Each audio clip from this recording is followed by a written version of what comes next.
Uma apresentação bem rápida, né? Obrigado aí pela introdução, pelo Muratori. Agradeço aí o Jorge também todo o suporte durante essa condução. E, bem, falando com vocês um pouquinho, quem é o André Ceni, bem rápido, né? Casado com a Carla, pai do Lucas e da Amanda. E trabalho no mercado de áudio e vídeo residencial barra profissional desde 2010. Tenho passagens aí por empresas como LG, Yamaha, Epson, Hikvision, Acer, a própria Darro, enfim, diversas empresas, e nos últimos 6 anos mais focado no mercado de painel de LED. Tive alguns êxitos aí na carreira, como fui brindado por ser o profissional que colocou Yamaha musical no mercado de residencial, né? Assim como a Epson no mercado de home cinema, e assim vai. Diversas outras empresas aí fazendo startups.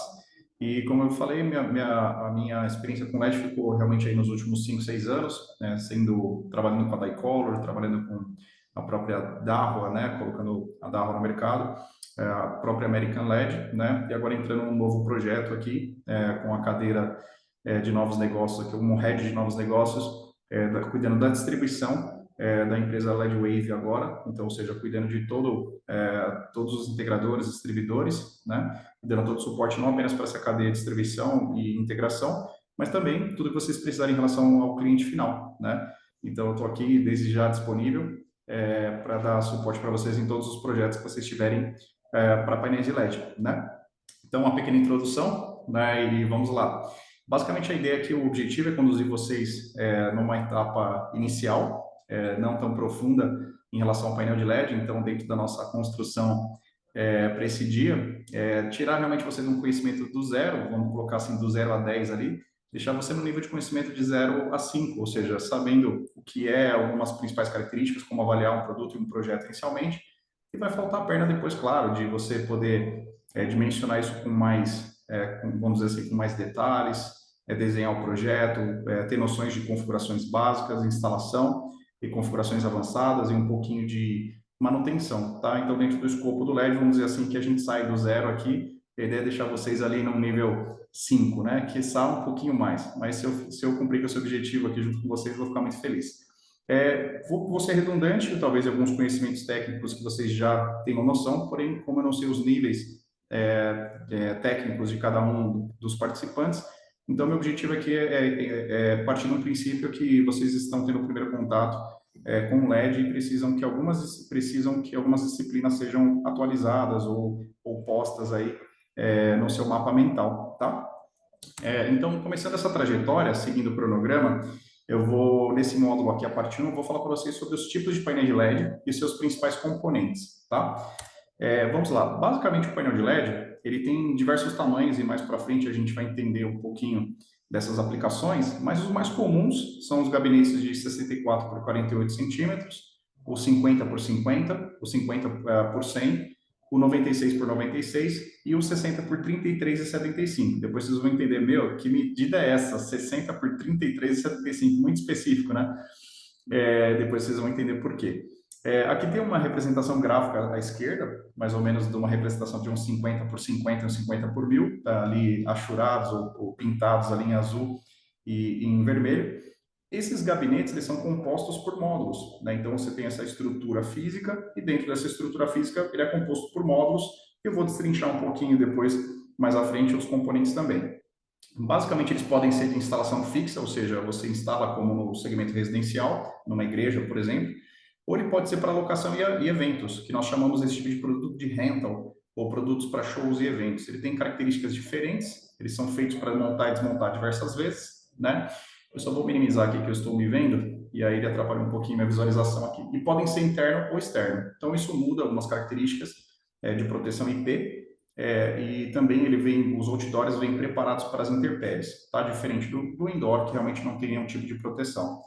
Depois disso, aqui destrinchando um pouco mais as características de LED, aquele módulo que eu comentei, ele é composto por um grande gabinete, que é uma área onde esses módulos são colocados. Basicamente, quando a gente começa a destrinchar o que tem por dentro dele, nós temos outros componentes. Então, nós temos a lâmpada de LED, à esquerda aqui, onde vocês estão vendo, isso é um módulo. Depois você está vendo um módulo aqui virado para cima, com essa parte verde, Ali você tem os conectores do cabo flat, que sai do gabinete e vai até, é feita uma ligação nele, diretamente no módulo. Você tem a placa PCB, que é exatamente essa placa de circuito impresso verdinha que você está vendo. Ali você tem os resistores, os capacitores, os ICs, e esses ICs ou CIs, né? Você encontra dois tipos de CI, você tem o CI de imagem e o CI de energia, né? Cada um deles responsável por um agrupamento de lâmpadas aí dentro desse cluster. E depois você tem esse framezinho ali na lateral de proteção, porque esse módulo que vocês estão vendo aqui nesse exemplo é um módulo outdoor. Então você percebe que essa blindagem da PCB, que é essa placa de circuito integrado, ela tem ali uma camada diferente de proteção, né? E também ele tem esse frame em volta que impede que a água entre, né? Então é uma vedação. E depois você tem as lâmpadas, desculpe, os parafusos, né? A parte de entrada dos parafusos. Já à direita você tem ali o famoso power supply ou a fonte de alimentação, que também faz parte.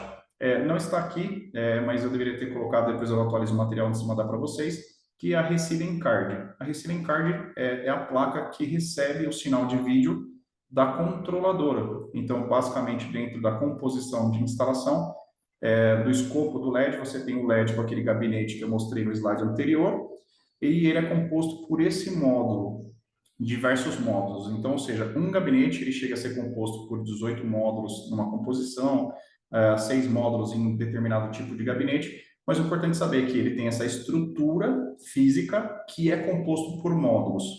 E esses módulos compostos junto com os ICs, com o Power Supply e a Receiving Card, ele se torna um gabinete de LED, que se torna posteriormente um painel, que é a obra, o resultado final da aplicação montada, tá?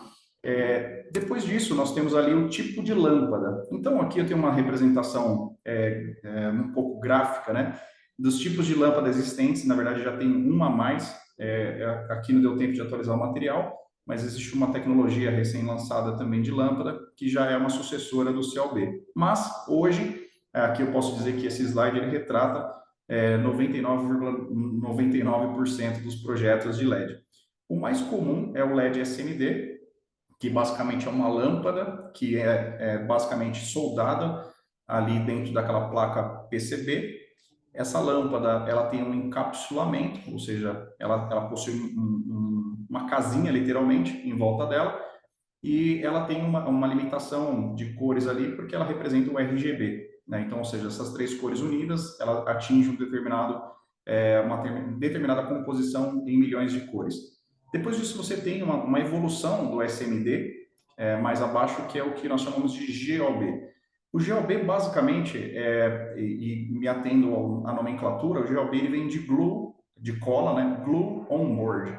Como essa tecnologia de LED SMD, ela tem as suas vantagens e algumas desvantagens, uma delas é que realmente, tanto na instalação, ela corre esse risco de queda de lâmpada por manuseio ruim, ou a qualidade do produto, ela acaba tendo um descolamento de lâmpadas, depois a gente vai falar um pouquinho sobre isso. Então, o que eles resolveram fazer? Colocar uma resina por cima, e por isso que eles chamam de glue on board. Então, esse agrupamento de lâmpadas SMD, ele recebeu basicamente uma resina por cima, que ela deixa essa parte superior dos módulos mais lisa, ela fica com uma característica de tela de TV, porém você ainda vê as divisões dos pixels, porém ela é lisa, né? Ou seja, ela recebeu essa resina, então ela impede que a lâmpada caia por uma solda fria ou por um problema de qualidade ou até mesmo no manuseio. Então isso reduziu drasticamente estes efeitos, tá? Mas continua sendo uma lâmpada SMD.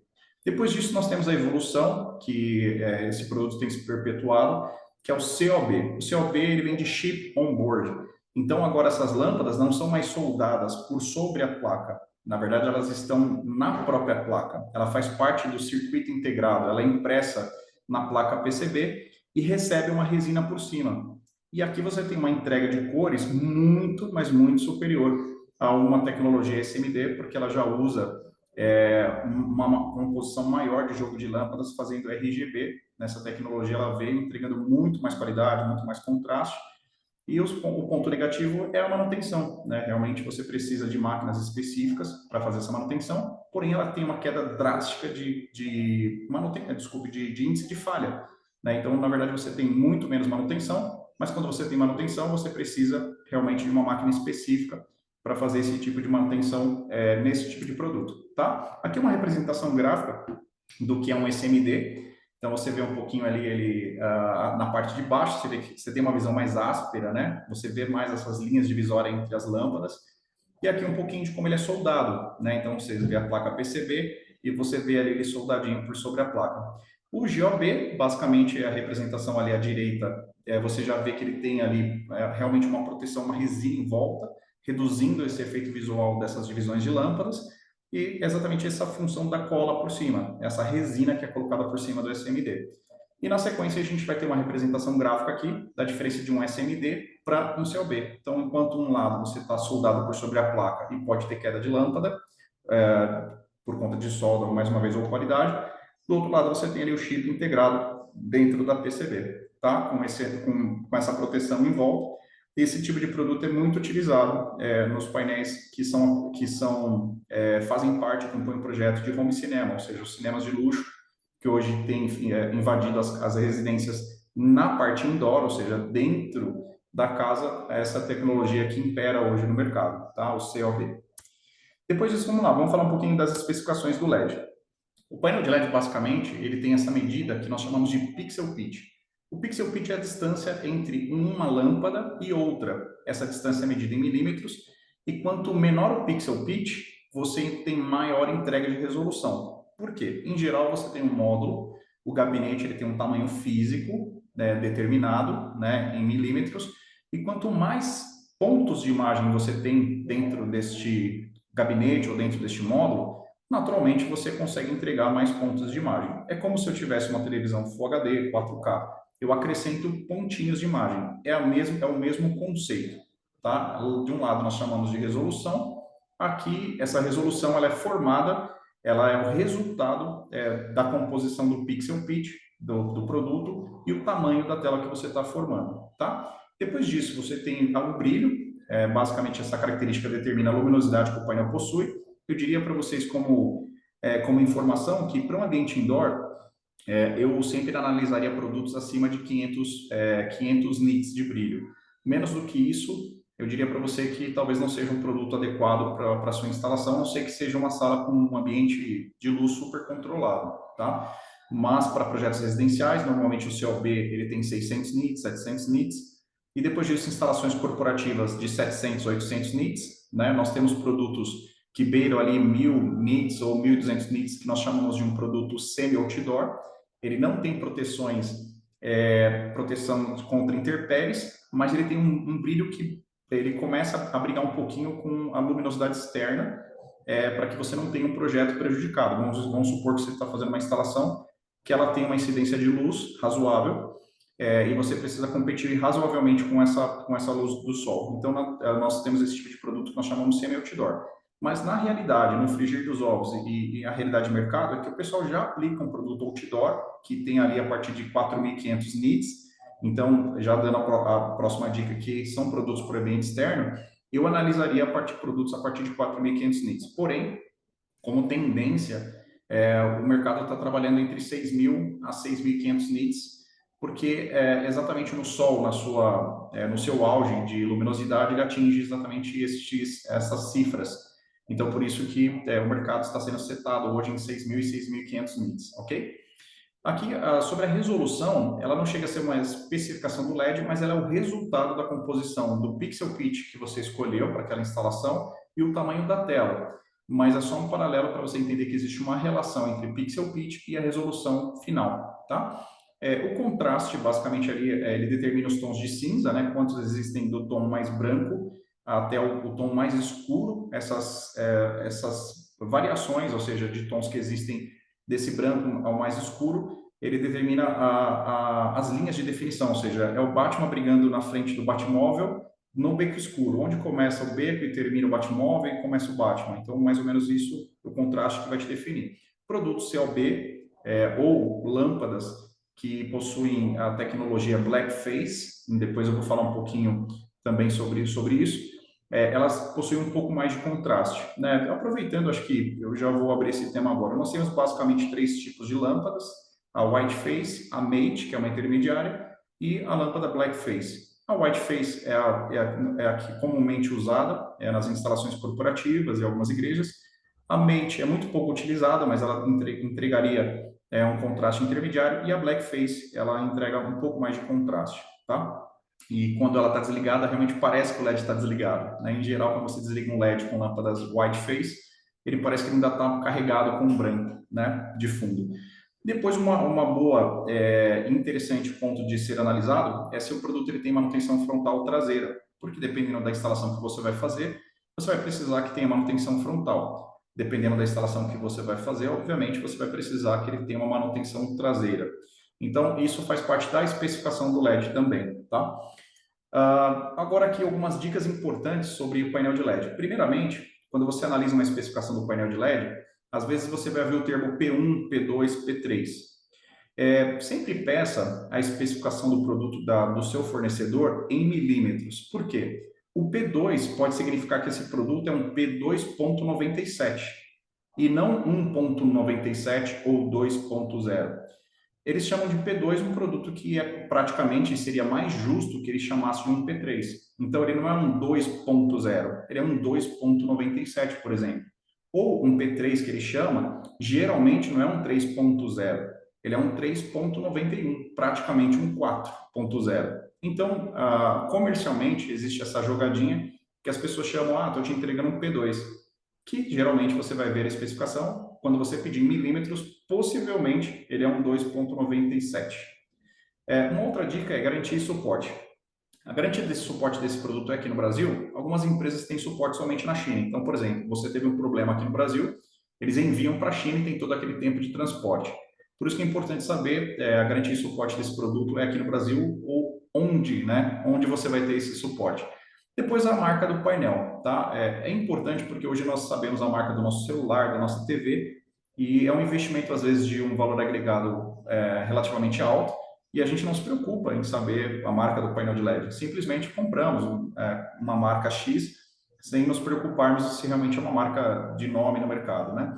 E depois, assim, sempre quando a gente fala de instalação, é importante que você use as ferramentas adequadas, né? Porque geralmente, quando você está fazendo uma instalação com um item, por exemplo, um módulo que nós vimos ali atrás, o SMD, que é aquele que é fixado na lâmpada através de solda, e você tem um gabinete que ele usa o sistema de encaixe por flat, normalmente você tem que segurar o módulo, colocar o flat cable de sinal de imagem e depois você coloca ali o conector de energia. Algumas pessoas seguram ele com as mãos e nas pontas, e quando você força para fixar o flat nele, essa pressão nas laterais acaba derrubando as lâmpadas. 99,99% dos casos de queda de lâmpada é na hora da instalação, por essa falta de cuidado ou não usar a ferramenta adequada, tá? Então, sempre, se você vai trabalhar com instalação, seria interessante você procurar essas ferramentas de sucção, ou uma dica para quem não tem, quando você faz essa instalação em um gabinete que usa flat cable, você espalmar um pouco e manter a pressão dela distribuída na base da lâmpada, para que ela não faça, não tenha esse risco de queda de lâmpada, tá? Continuando aqui, agora a gente vai falar um pouquinho sobre tipos de projeto, mercados mais comuns e tendências. Aqui eu vou passar um pouquinho mais rápido, para que a gente gaste tempo onde realmente importa, onde realmente é interessante, tá? Que é realmente a parte de projeto e dimensionamento. Aqui, só para abrir um pouco a mente e saberem, para que vocês saibam, as aplicações, normalmente onde o LED ele figura e já pertence aí em larga escala de aplicação. Ambientes corporativos, então, ou seja, lobbies, recepções. O LED é um produto super modular, ou seja, cada gabinete desse você pode fazer por exemplo, já vi igrejas com projeto onde eles fazem uma cruz de LED. E ok, você consegue fazer isso. Ou você consegue fazer um losango, você consegue fazer realmente uma instalação mais desconexa. Então você brinca um pouco, porque ele é totalmente modular, diferente de um video wall ou diferente de uma TV. Você aplica também em salas de reunião, né, e salas de conferência, salas de controle. Isso já é uma tendência real. Eu participei de alguns eventos fora do Brasil e a gente não vê mais nos stands o famoso video wall. Ninguém mais apresenta novidade ou atualização desse tipo de plataforma. Então significa que realmente o LED ele já figura, inclusive, em salas de controle, onde você precisa ali de uma resolução boa para que você tenha a nitidez para a tomada de decisão. O varejo eu não preciso nem dizer. Se você vai hoje no Carrefour, em postos, você vê lá realmente as instalações de LED nas pontas de gôndolas. Isso reduz assim demais o custo de plotagem, de troca de campanhas. Você consegue fazer um storytelling ali, ou seja, contar historinha dentro do varejo, né? E assim vai. Depois você tem ali também o digital signage, que são verticais, tratando de vertical. Realmente antes você via muito também as famosas telas de digital signage, ou até mesmo algumas TVs, né? Não é muito correta a aplicação, mas você via esse tipo de instalação utilizando outra tecnologia e hoje o LED tem dominado também esse tipo de instalação. Igrejas é uma realidade, toda igreja hoje ela deixou o projetor, e principalmente porque é uma grande característica aqui do LED é a sua vida útil em horas. Então, o LED ele tem uma vida útil de mais ou menos 110 mil horas. Isso é muito mais do que um projetor e muito mais do que o dobro de uma tela, por exemplo, de video wall. Significa que se eu ligar o LED hoje e nunca mais desligá-lo, ele vai durar em torno de 10 a 11 anos de uso. Ah, tem um decréscimo de lâmpada? Sim, obviamente, mas é um produto que vai ter essa longevidade dependendo das características técnicas e o tipo de uso, né? E depois falando de shopping centers, espaços públicos, terminais de passageiros, hoje quem acessa Congonhas, aqui Guarulhos, né? Enfim, você vai ver que realmente está dominado pelo painel de LED. Broadcast em produção virtual, isso tem se tornado muito fortemente, todas as feiras que você vai fora, você fala de LED dentro da produção virtual, ou seja, eles economiza drasticamente um custo de produção de uma propaganda, por exemplo, até mesmo cenas de alguns filmes. Então, o LED é preparado para aquilo, com tecnologia para isso, para que ele tenha um sincronismo e também uma total sinergia com as câmeras de gravação. O home LED, ou seja, os famosos home cinemas, então, principalmente com a chegada e o barateamento da tecnologia do COB, nós invadimos as salas de home cinema com um painel de LED. Shows e eventos já é uma realidade há bastante tempo, então os LEDs cada vez mais estão progredindo em recursos para esse tipo de evento, de aplicação. Arenas esportivas e mídia exterior, a nossa famosa Out of Home, ou DOH, né? OH, Out of Home, ou DOH, Digital Out of Home, que são as famosas aplicações exteriores, aqueles billboards, os outdoors que você vê, eles estão cada vez mais sendo digitalizados e o Google futuramente já tem alguns casos onde o Google ele consegue enxergar esses displays, inclusive para mídias programáticas, interação com as campanhas digitais e assim vai. Só voltando um pouquinho para o Home LED, a gente falou, me perdoe, a gente falou muito do ambiente interno, mas vocês já, entendo que alguns de vocês possam figurar nesse segmento residencial, sabe que virou uma super tendência as piscinas feitas com painel de LED, né? Então, nós temos visto aí diversos projetos, diversas empresas entrando nesse mercado muito fortemente e ganhando bastante dinheiro, né? Agora, falando um pouquinho de tendência, tá? Tendência, nós temos aí como tendência o LED flexível, o LED que consegue fazer essas instalações diferentes. Ele é um LED flexível, literalmente, e você tem hoje até mesmo gabinetes já com flexibilidade, não só o módulo, porque normalmente o módulo você precisa de uma construção específica para o módulo e o módulo gruda com os ímãs e ele acompanha a estrutura. Hoje também nós temos não apenas os módulos, mas o próprio gabinete ele já tem uma flexibilidade maior. Depois disso, você tem ali um pouquinho acima os LEDs com motorização. Então, ali, não sei se dá para ver bem na imagem, mas você tem ali os nomes sendo projetados como alto relevo, e aquilo são módulos de LED que retraem isso e vão para frente, e assim vai. Depois você tem aqui embaixo a instalação 3D, nada mais é do que um produto LED convencional fazendo uma quina, e quem dá o efeito do 3D é o conteúdo. E esses conteúdos são feitos por profissionais de mídia. Então, o efeito é dado pelo conteúdo e não pelo LED, tá? E depois, à direita, um pouco mais acima, como eu mencionei, os LEDs de piscina, sendo feitos com instalações fixas, mas também com lifts, que né, sobem e descem ali, tudo totalmente motorizado e integrado na automação. E aqui um pouco mais embaixo você tem o que nós chamamos de LED Glass. É um LED que ele é colado no vidro, ele é aplicado como se fosse um insulfilme, e ele tem ali o seu processamento e todas as suas guias de imagem, ou na base ou na parte esquerda ou direita, com processamento de imagem também acoplado. E vamos lá, agora a gente vai falar um pouquinho de projetos com painel de LED. Então, aqui a gente vai entrar já numa esfera um pouco mais técnica, tá? Quais são as perguntas que normalmente nós devemos fazer para um projeto de LED? Primeiro, se o cliente já tem um tamanho de tela que ele almeja, altura e largura desejada, né? Qual o tipo de aplicação? É uma instalação corporativa? É residencial? Você vai usar isso para locação e eventos? Qual a resolução que você deseja? Você já tem alguma resolução que deseja atingir? Por exemplo, eu quero um HD, eu quero um Full HD. Ali à esquerda, qual a distância do público? A primeira pessoa de impacto e a última pessoa de impacto. E aqui um parênteses, eu diria para você que a primeira pessoa de impacto é a mais importante, tá? A última nós consideramos em alguns casos, né, para poder adequar a altura da tela, para que ela tenha uma boa experiência de imagem em grandes ambientes, por exemplo, uma igreja de maior porte e assim vai. Manutenção frontal ou traseira? A instalação vai demandar uma manutenção frontal, ou seja, eu não tenho acesso, depois de instalado, à parte traseira do equipamento? Ou, ao contrário, eu realmente, assim, eu não terei mais acesso à parte frontal e eu tenho uma sala, um corredor por trás, que eu vou fazer a manutenção totalmente traseira. E aqui um parênteses, porque nós temos produtos que são 100% frontal, que nós chamamos de full frontal, ou a full traseira, significa que você faz a manutenção de todas as partes e peças pela frente ou por trás. Quando ele não é full frontal, pode ser que você consiga remover somente os módulos pela frente, mas você não consegue acessar a Receiving Card, você não consegue acessar, por exemplo, o Power Supply. E vice-versa. Tem momentos que você vai conseguir acessar a Receiving Card, mas não consegue acessar o módulo. E assim vai. Depois disso, nós temos ali quantas fontes de vídeo. Então, por exemplo, às vezes você vai ter um cenário residencial que é mais simples, normalmente você vai ter uma fonte de vídeo, mas você pode ter uma instalação feita na igreja, por exemplo, que você tem câmeras, você vai ter, enfim, diversos dispositivos, e esse dispositivo, por vezes, ele não está passando por um servidor de imagem.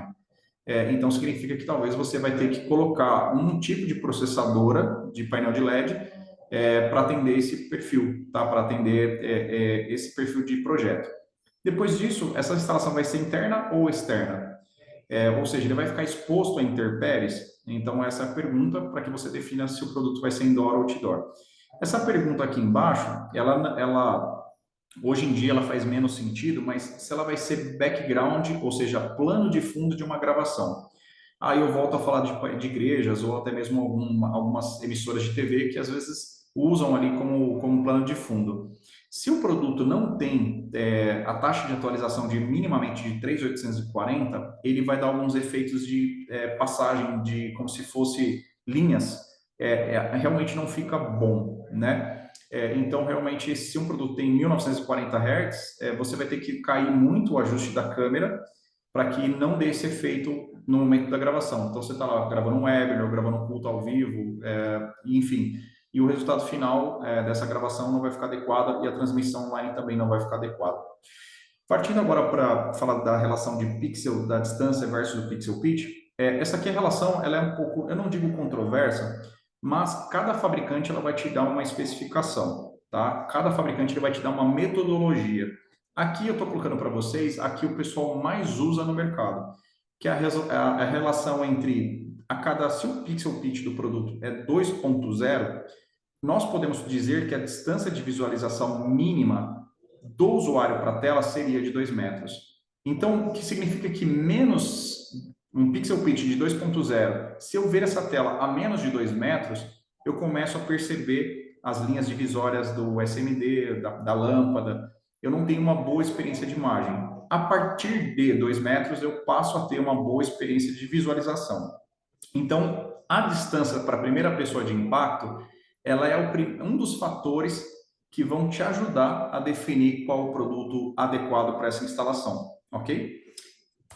Próximo slide. Aqui eu vou falar um pouquinho da escolha do gabinete. A escolha do gabinete, ela é um passo que você vai passar muito por tipo de aplicação que você vai fazer, o tipo de cenário que você está se deparando. Aqui, esse gabinete à esquerda, se você pegar essa medida 600 por 33,75, né, ou 60, desculpe, arredondando para centímetros, 60 por 33,75, você vai perceber que esse gabinete ele tem um aspecto 16 por 9, que é o aspecto da nossa TV. Por isso que ele tem esse tamanho. Então, se você dividir 16 por 9, e dividir 60 ou 600, né, por esse 33,75, você vai encontrar a mesma razão entre o aspecto 16 por 9. Significa que esse tipo de produto ele é feito para quando você deseja atingir ou deseja realizar um projeto residencial de home cinema. É a única forma, André? Não, porque às vezes esse gabinete ao lado, que é o 64 por 48, ele também, em alguns momentos, dependendo da tela que você está dimensionando, pode ser que ele atinja também a mesma o aspecto final, ou seja, a tela, a obra final, depois de você juntar todos os gabinetes, em determinados momentos, a medida 64 por 48 também vai te dar um resultado final de 16 por 9, mas ela só atinge esse objetivo em determinados tamanhos, que não é o caso do 60 por 33,75. Em geral, quando você aumenta linhas e colunas, ele vai sempre manter uma relação de aspecto para home cinema. Então, agora falando do gabinete ao lado, que é o 64 por 48, o aspecto dele, se você dividir 640 por 480 em milímetros ou 64 por 48 em centímetros, você vai perceber que ele vai dar o mesmo aspecto, o mesmo fator de um 4 por 3, que é aquela famosa a TV de tubo lá atrás, né? Eu já sou um pouquinho mais velho, assisti bastante a TV de tubo, aquela TV de tubo que tinha um aspecto 4 por 3. No 64 por 48 ele tem esse aspecto 4 por 3. Então, normalmente, ele é utilizado em projetos corporativos, algumas vezes residencial, tá? Como eu te falei, em alguns momentos esse gabinete consegue atingir a resolução 16 por 9, que é a resolução da TV, e em alguns momentos ele vai atingir o 16 por 10. Desculpe, em mais momentos de tamanho, ele consegue atingir o 16 por 10, ou próximo disso. Então, significa que quando você plugar um PC lá com a imagem, ele não distorce ou distorce minimamente a imagem que você produziu, que você está, desculpe, está reproduzindo. Quando você fala agora desses gabinetes 50 por 50, 50 por 1000, normalmente são equipamentos que são utilizados para locação e eventos. Então, eles são medidas exatas, medidas fáceis de cálculo, medidas quadráticas, medidas onde normalmente o conteúdo ele é feito para passar na tela que você está dimensionando. Então, aqui não existe tanta preocupação no ajuste fino de aspecto, o aspecto da imagem. Lembrando que quando eu falo de aspecto, eu estou dizendo que, relembrando, né, o aspecto da sua TV é 16 por 9, o aspecto do seu PC é 16 por 10. Em eventos, eles não têm uma preocupação de tanta acuracidade de atingir essa resolução, porque é aceitável um nível de distorção se você não está usando imagens preparadas para o evento, mas quando você usa imagens preparadas por evento, normalmente, desculpe, as medidas, né, do evento podem ser que não sejam, são medidas especiais. Às vezes ele vai fazer lá 10 metros por 2 de altura. Tudo bem, ele vai desenvolver o conteúdo para aquele cenário. Então, vai ter uma equipe de marketing e assim vai. Porém, todavia, entretanto, esse produto tem sido muito aplicado também para instalação outdoor das piscinas. Por quê? Eles pegam esse gabinete público lá na China, colocam alguns componentes e fazem a instalação. É um produto que está sendo utilizado como uma aplicação, não é a aplicação original dele, mas devido a custo-benefício, eles têm utilizado esse tipo de gabinete. Então, normalmente, você compõe essa instalação 50, esse gabinete 50 por 50, com um gabinete 50 por 1000. Então, vamos supor que você tem uma tela 2,5 de altura, você usaria dois gabinetes de 1000 de altura, de 100 de altura, e coloca um 50 por 50, tá? E aqui fica uma pequena dica. Esse gabinete nós conseguimos trabalhar com ele deitado, ou seja, você consegue inverter esse gabinete, porque no momento da instalação da controladora, que é onde é feita toda a configuração do painel de LED, você consegue dizer que você está usando ele deitado. Então significa que, por vezes, você só não precisa fazer essa composição entre gabinete 50 por 50 com o 50 por 1000. Simplesmente o fato de você usar ele deitado, você consegue atingir 1,5 de altura, 2, 2,5 de altura, tá? E esse gabinete à direita, que é o 96 por 96, ele é muito utilizado em projetos outdoors, robustos, onde vai fazer uma frente de loja, vai fazer um outdoor, não apenas esse tipo de gabinete, mas outros com uma proteção um pouco maior, mas normalmente eles são mais adequados de fazer um projeto outdoor. Por quê? O gabinete dele é feito para passagem de cabo por dentro e não por fora, então ou seja, evita que o cabo, os plugs de energia sejam submetidos às intempéries e assim vai. é um gabinete mais robusto, que ele é feito realmente para uma instalação outdoor, tá? De longo prazo. Então, ou seja, esse produto ao meio aqui, mais ou menos ao meio, que é o 50 por 1000 e 50 por 50 por 1000, 50 por 5, ou 500 por 500, ou 50 por 50, que eu comentei que eles são equipamentos vindos do mercado de rental. Só um minutinho, pessoal.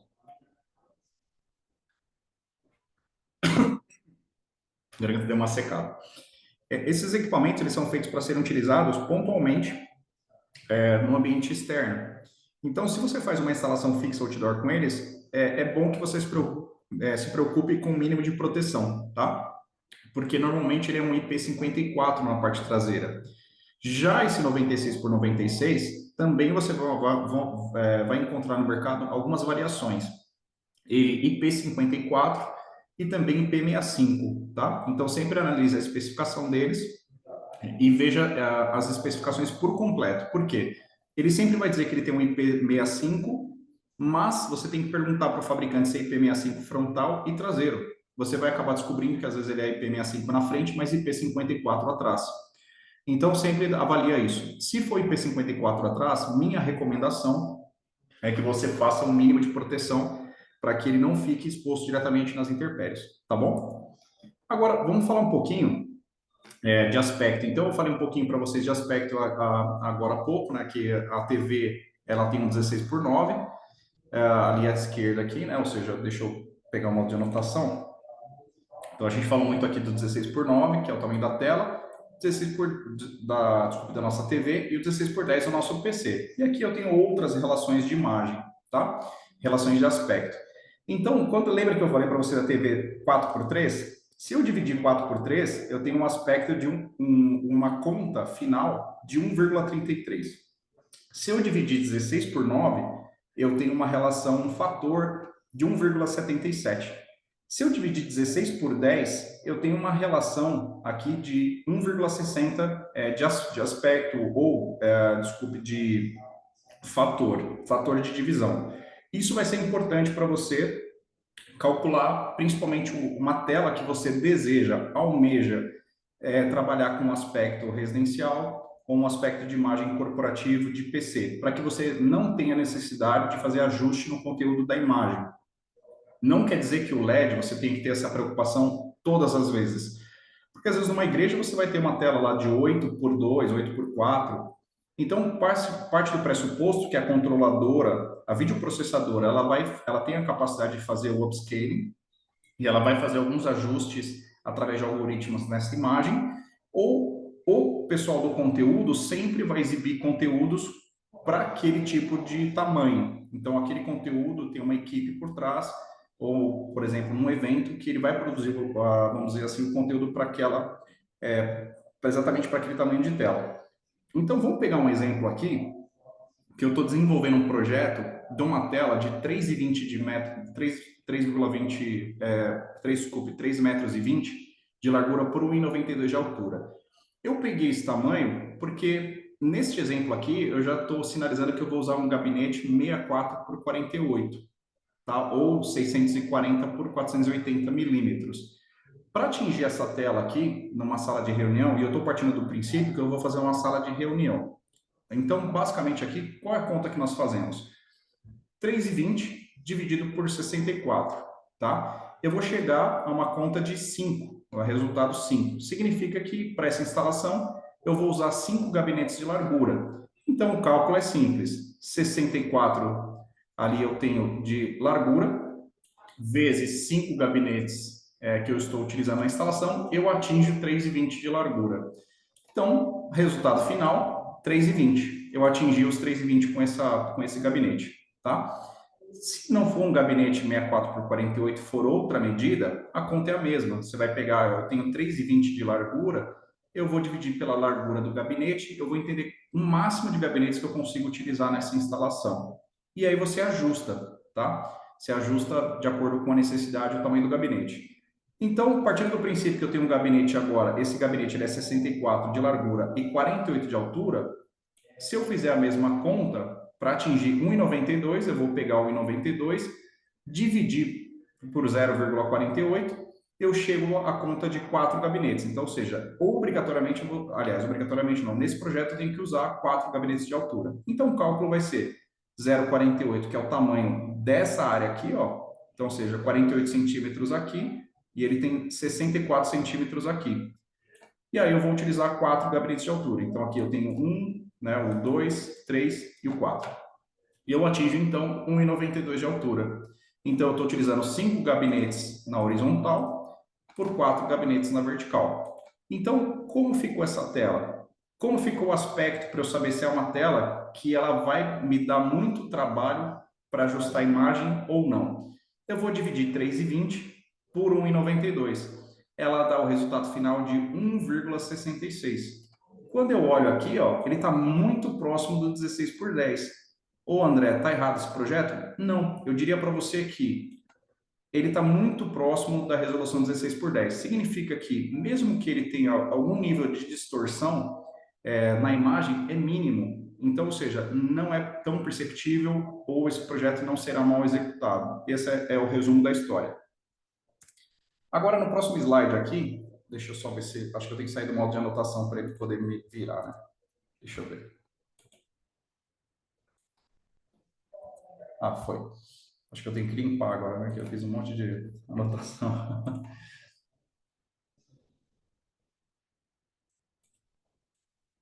Bem, acho que eu não consegui limpar tudo aqui de uma vez, estou dando um limpar aqui manual. Mas, enfim. Então, aqui, só para a gente relembrar um pouquinho, quais são as resoluções possíveis. Então, a gente tem, né, a resolução 16 por 9, a gente tem a resolução HD, que é 1280 por 720, eu tenho a Full HD, que é 1920 por 1080, e 4K e assim vai. Vamos agora, cada gabinete desse, que a gente aprendeu aqui, ó, que eu estou circulando aqui, ele tem a sua medida física, altura e largura, ele também tem uma medida de pixel. Lembra que eu comentei que cada gabinete ele vão ter vários pontinhos de imagem aqui na horizontal, que é o pixel, e vários pontinhos na verticais, que também é o pixel na vertical. Então, escolhendo aqui um produto que tem o pixel pitch 3.0, significa que a distância entre um pixel e outro é de 3 milímetros, eu vou chegar a esse resultado das contas que eu estou colocando aqui. Por que eu escolhi esse de 3 metros? Nesse projeto aqui, eu estou partindo do pressuposto que ele é uma sala de reunião, onde o primeiro interlocutor está minimamente a 3 metros da tela. Se fosse menos do que isso, eu poderia sugerir um pixel pitch menor, de 2.5 ou 2.0. Neste exemplo, eu estou começando com um pixel pitch de 3.0. Cada equipamento, para um gabinete, por exemplo, de 64 por 48 que nós estamos utilizando, ele já tem uma medida padrão, é conhecida de mercado para esse pixel pitch. Então, quando eu tenho essa relação de gabinete 64 por 48 e tenho um pixel pitch de 3.0, na especificação do catálogo do produto, eu já sei quanto ele tem de pixel na horizontal e quanto ele tem de pixel na vertical. Este gabinete que tem 64 centímetros de largura, ele possui 208 pontinhos de imagem na horizontal. Na vertical, ele tem 156 na horizontal. Então, já que eu apliquei 5 gabinetes aqui, eu multiplico os 208 pontinhos de imagem vezes 5 e eu cheguei aqui a 1040 pontos de imagem. Então, significa que a resolução total nessa largura são 1040 pontos de imagem. Agora, eu multiplico mesmo os 156 da vertical, vezes 4, que é a quantidade de gabinetes na vertical que eu estou utilizando. Ao fazer essa multiplicação, eu chego a 624 pontos de imagem. Significa que ele tem 624 pontos de imagem aqui. A resolução final dessa tela, usando um gabinete 64 por 48 e um pixel pitch de 3.0, ela tem uma resolução final de 1040 por 624. Significa que eu estou com uma resolução abaixo de um Full HD. Desculpa, de um HD. Eu não cheguei nem a um HD, tá? Então, como eu faço, por exemplo, se o cliente reclamou, eu falei, puxa vida, André, não deu nem, né, não chegou nem a dar um Full HD, um HDzinho aqui, não daria nem para esse projeto chegar a um HD. Como a gente chega nesse resultado final? Eu tenho duas formas de chegar a uma resolução maior. Aqui à esquerda você vai perceber que ou você diminui o pixel pitch, ou você aumenta o tamanho da tela. Então, nesse caso, ou às vezes você vai ter que fazer os dois. Você vai aumentar o pixel pitch e vai reduzir o pixel pitch ou aumentar a tela. Então, vamos supor que o cliente reclamou, ele quer uma resolução minimamente HD. Então, o que eu fiz aqui? Em vez de usar o pixel pitch de 3.0, eu apliquei aqui um 2.5, tá? Então, nesse momento aqui, eu repito a conta, como eu te falei, sempre padrão, já é conhecido um gabinete de 64 por 48. Ele vai possuir 256 pontos de imagem e 192 de altura. Então, basicamente, a conta se repete, e agora o meu resultado final são 1280 por 768. Neste exemplo, nós temos uma resolução agora superior a um HD. Então, aqui eu consegui chegar no que o cliente pediu, no tamanho que ele pediu e na resolução que ele desejava, ok? Eu vou dar uma acelerada aqui, que eu acho que o tempo aqui está bem em cima. Então, vamos lá. Agora, rapidamente, a gente vai fazer uma conta de dimensionamento da controladora, tá? Basicamente, aqui a gente tem o seguinte cenário. Eu já sei quanto eu tenho de resolução final, que a gente calculou ali, que é o 1280 por 768. Se eu multiplicar um pelo outro, eu tenho a área total de pixels dessa tela. Ou seja, eu multiplico a quantidade de pixels na largura vezes a altura, eu tenho a quantidade total. Falando da controladora, isso aqui é uma outra coisa que a gente deve anotar, é que cada porta de saída de alimentação da controladora do LED, por padrão, ela tem 600, ela alimenta no máximo 650 mil pixels. Então, se ela tem uma porta, ela vai endereçar 650 mil. Se tem duas, 1.300. E assim sucessivamente.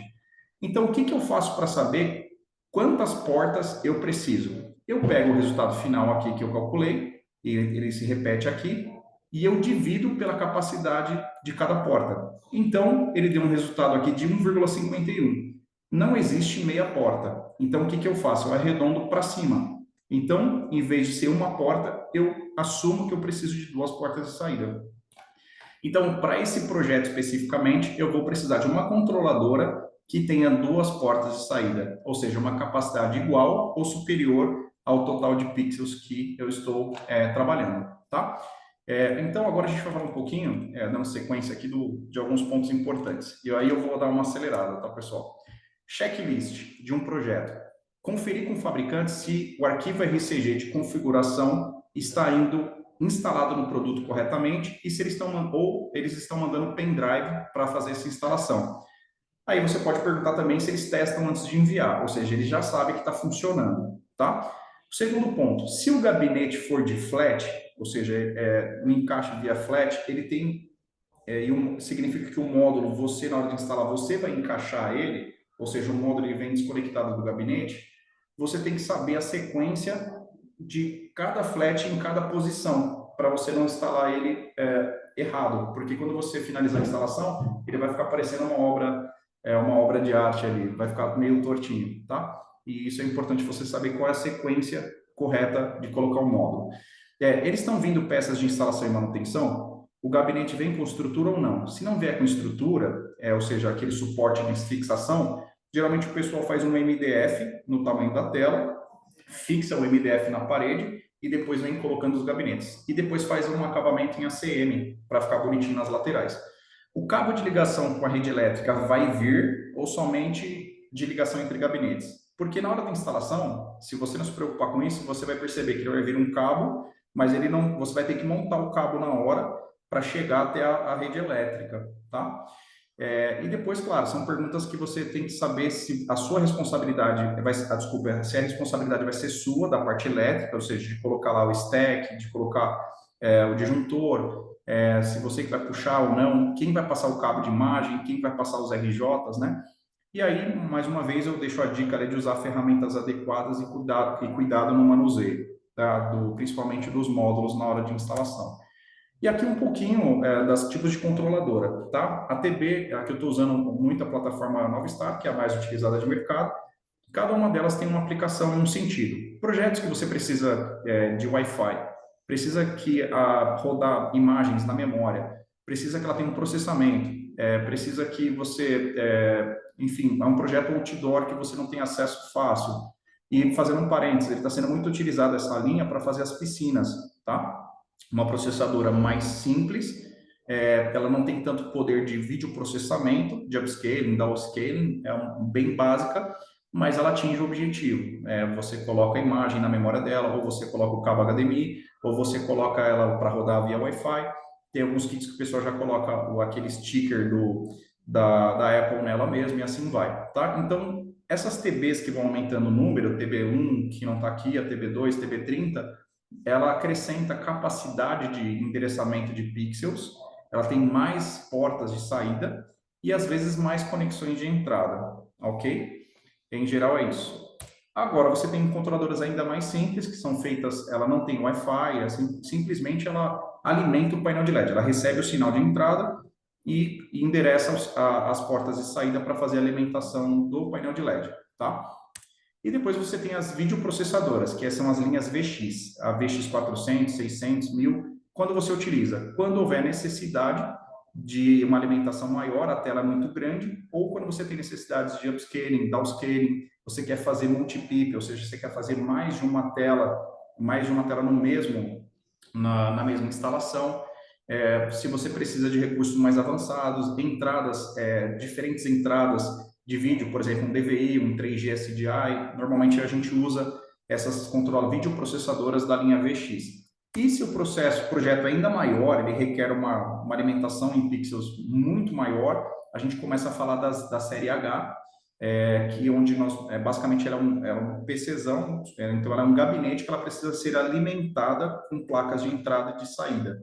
Então você coloca as placas de entrada, ó, precisa de placa de HDMI, DVI, e as placas de saída, ou seja, quantas placas de saída você vai precisar para alimentar esse LED. Em geral, nós estamos falando de telas de grande formato, ou às vezes uma CCO, que tem maior necessidade de entradas, de HDMI, e assim vai. Normalmente, nesse momento, nós utilizamos esse tipo de produto. E, basicamente, já indo para o final e também a série de perguntas as dicas, tá? Prefiro empresas que tenham, desculpa esse D adicional aí que não tem, mas que tenham um centro de serviços próprio, tá? Cuidado com equipamentos que oferecem menos de 1 ano de garantia. Empresas maiores estabelecidas no Brasil tendem a assumir mais as suas responsabilidades de pós-venda, significa que você não tem dor de cabeça, com dito pelo não dito. Cuidado com marcas com preço baixo e dizem ter, por exemplo, lâmpadas da National Star. Dificilmente é. E você tem ali o microscópio, tem algumas pessoas que testam até com microscópio, existem pessoas que até falsificam uma serigrafia que ela põe ali, ela põe as iniciais NS na lâmpada. E se você quiser saber se o seu equipamento é National Star, você tem que pegar o nome do fabricante e mandar um e-mail lá para o suporte da National Star e perguntar se aquele fabricante de fato compra lâmpadas National Star. E, normalmente, só para que vocês saibam, a garantia dos painéis são balcão, né? Então, por que eu estou dando essa dica? Sempre pergunte lá que está no checklist se eles estão mandando os spare parts. Imagina se você está realmente numa região distante e você faz uma instalação e você se deslocou até essa instalação e ele dá um problema ali de pixel queimado e o cliente não ficou satisfeito com o resultado e você não tem essa peça de reposição, você vai ter que mandar para fazer manutenção, vai voltar para lá para você fazer a instalação novamente.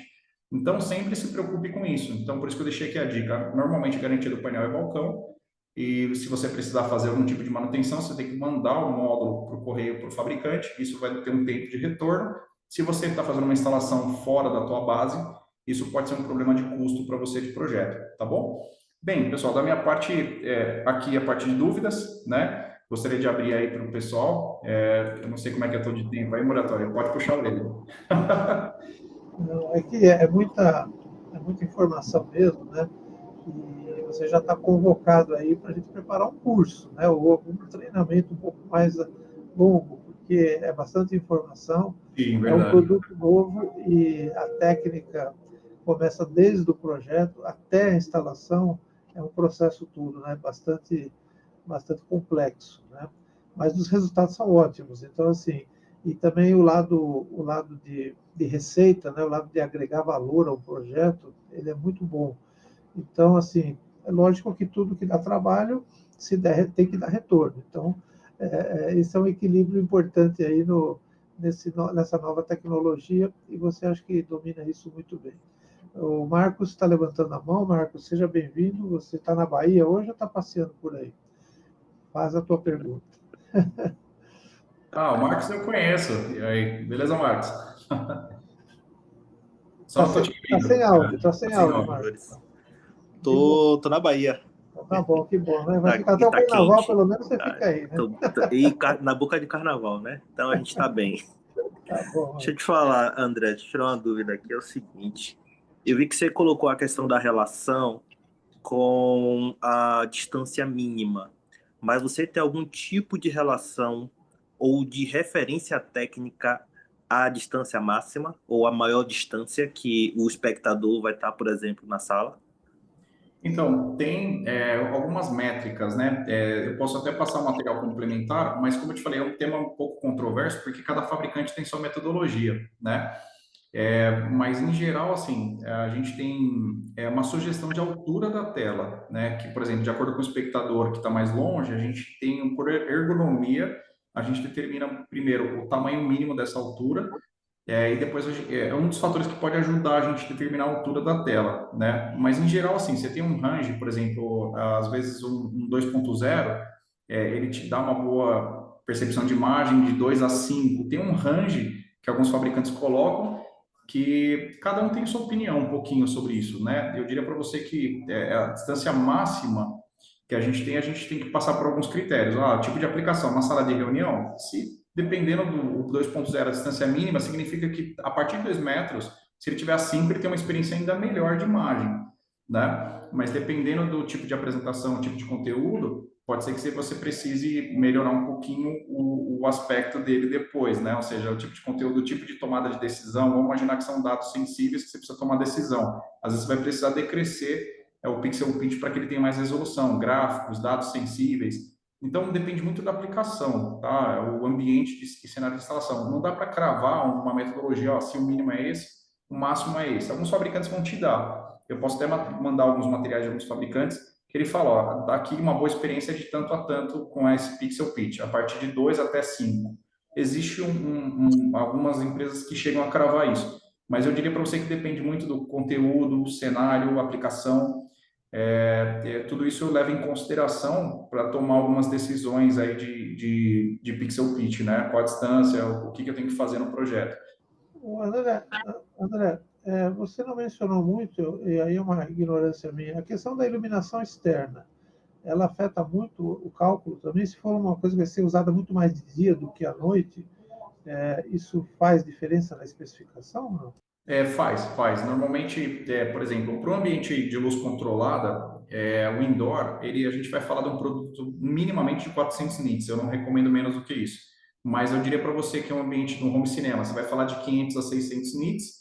No ambiente corporativo com luz controlada, que a tela normalmente é maior, você precisa de um pouco mais de brilho para dar um efeito visual bacana, você vai falar de 700 a 800 nits. Indoor. O nits é meio que padrão, meio que você não consegue configurar muito. Desculpa, você consegue configurar, mas é uma especificação que às vezes você não consegue mexer muito, né? Já é um padrão de mercado. Mas você consegue, na controladora, dizer: olha, eu quero usar 80% do brilho, quero usar 100% do brilho, quero usar 60% do brilho, você ajusta. E você consegue configurar isso até ao longo do dia. Você consegue até pedir para a controladora desligar, vamos imaginar numa instalação corporativa, meia-noite eu quero que você desligue e você liga novamente às 7 da manhã. E ao longo do dia você pode brincar com brilho. Isso é muito utilizado principalmente em ambientes outdoor. Então, ou seja, você tem controladoras que às vezes até você consegue instalar uma câmera que ela vê a luminosidade e ela adequa o brilho de acordo com a luminosidade ao longo do dia. Ou você consegue brincar com ela ao meio-dia que o sol está supostamente no seu ápice, eu quero que você coloque 80, 100. De manhãzinha, eu quero que você trabalhe com 40, 30. À noite, pode desligar da meia-noite às 4. Então, tudo Nada como automação, né? você consegue deixar tudo isso na configuração da controladora, o ajuste de brilho. E aí, para o ambiente externo, Moratório, minimamente 4.500 nits, e hoje o mercado está falando de 6.000 a 6.500 nits como tendência de especificação para o produto. Interessante. Marcos, você quer mais fazer alguma pergunta, Marcos? Fica à vontade, tá? Eu tenho uma última pergunta, se vocês tiverem outras perguntas, eu coloquei aí também no chat, aonde vocês vão encontrar o vídeo gravado depois, né? e o material que o André vai disponibilizar, muito legal, ele está muito colaborativo, também está o contato dele aí. É uma pergunta, uma curiosidade. E quando você falou dos LEDs, dos painéis que podem ser desenhados, né, que podem tomar configurações diferentes no ambiente, isso me faz lembrar arquiteto, né? Até que ponto os arquitetos estão informados de que eles podem trabalhar com isso, porque é algo que traz representa muita experiência para alguns ambientes, né? E Sim. normalmente eu não vejo os arquitetos, assim como a automação, a gente já sabe que eles começaram a aprender um pouco. Mas essa parte dos painéis, você vê a arquitetura envolvida nisso, ou normalmente é um técnico que dá o palpite, daí o arquiteto vai pesquisar? A gente tem que levar essa informação para esse público. O que você acha disso? Olha, eu diria que hoje melhorou muito o moratório. Hoje, alguns arquitetos já têm um pouco mais de conhecimento, mas são arquitetos que se especializaram em projetos de retail ou arquitetura de prédios, né? Então, alguns deles já estão especializados nisso. Então, eles já buscam parceiros que já conseguem entregar o turnkey, ou seja, parceiros que entregam instalação, configuração, toda essa parte de infra junto. Mas eu diria para você que ainda ele não se tornou esse conhecimento massivo dentro dos arquitetos. Então, existe um papel de educação que a indústria ainda não assumiu para educar, para poder divulgar, para que eles conheçam um pouco mais o produto, até porque ele passa muito pelo integrador. Então, o integrador residencial e alguns corporativos, eles estão descobrindo a tecnologia, descobrindo que não é tão complexa como eles imaginavam, e o custo já reduziu num nível de não mais ser considerado video wall. Ou seja, o LED passou a substituir. Então, agora eu percebo uma evolução rápida da aderência de tecnologia para os integradores residenciais, dos integradores corporativos, que isso naturalmente vai começar a desembarcar no contexto dos arquitetos, sendo um pouco mais informados a princípio pelo arquiteto, pelos integradores, mas eu diria para você que esse papel Inclusive, a indústria poderia estar cumprindo um pouco mais de cuidado, né? como você falou, como é uma novidade, como toda novidade precisa ser trabalhado, né? Sim, Mas é perfeito. muito interessante porque a gente está vendo essa mudança de patamar. Você mesmo, né, alegou que no início só se pensava no mercado corporativo e hoje o mercado residencial já é uma realidade, é um produto que já faz parte de vários projetos, né? Bom, enfim, pessoal, vocês estão aí com o contato do André, o André está entrando com tudo aí para poder colaborar com vocês. A gente também está junto aqui para alguma iniciativa nova que a gente puder fazer, né, André? Algum evento, algum convite para vocês, principalmente para Sim. quem está aqui hoje na região de São Paulo, talvez a gente tenha até uma visitação aí que a gente possa agendar, uma visita. E quem não está, a gente faz online, né? A gente continua sabendo que o Brasil é muito grande e que a gente precisa atender todo mundo, certo? Então, André, dá a tua despedida aí. Agradeço a todos vocês que ficaram até agora conosco. E a semana que vem tem mais. Vocês acompanham a nossa programação e façam suas sugestões, façam seus questionamentos, coloquem para a gente poder sempre estar colaborando. Tá? André, despedindo aí. Perfeito. Pessoal, muito obrigado. Está aí meu contato. Fique à vontade de me acionar aí para qualquer dúvida, necessidade de produto. Hoje eu trabalho realmente com a distribuição de painéis de LED para vocês. Então, tudo que vocês precisarem aí, conte comigo como suporte, como um contato não apenas técnico ou um colega de mercado, mas também como um suporte aí nos seus projetos com fornecimento dos painéis de LED. Né? Não só painel de LED, mas processamento e parte desse ecossistema. E é isso aí, obrigado pelo tempo, obrigado pelo convite, né, por esse tempo precioso aí que eu tive com vocês. E deixar um grande abraço aí para todo mundo, para o Moratório, para o Jorge também.